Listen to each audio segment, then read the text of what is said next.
Pemirsa, terima kasih Anda masih tetap setia bersama kami di seputar Aceh.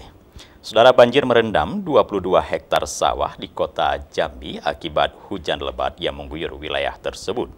Dalam sepekan terakhir, untuk membantu meringankan beban petani yang gagal panen, akibat banjir tersebut, pemerintah Provinsi Jambi menyediakan bibit pengganti bagi petani yang mengajukan permintaan.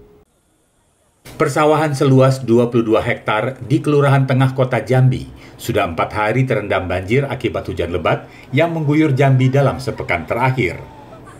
Petani dipastikan mengalami kerugian dan gagal panen sebab banjir membuat tanaman rusak dan banyak gabah terseret arus air.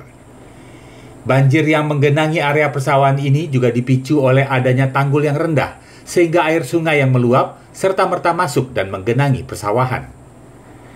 Di lahan yang terendam banjir ini, setiap hektar dapat menghasilkan 2,5 hingga 3 ton gabah dari bibit yang merupakan bantuan pemerintah pusat.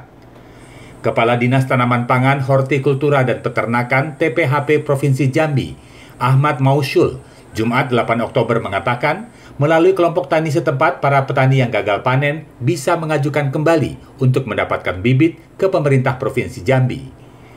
Daerah yang terendam banjir ini menurutnya adalah lahan produktif yang menjadi salah satu persawahan penghasil gabah di Jambi. Kalau 3 ton aja kan sudah 66 ton gabah yang dihasilkan. Memang kendalanya tanggul yang mengelilingi areal persawahan itu sudah rendah, dan ketika air sungai meluap cepat masuk dia dan tidak bisa keluar.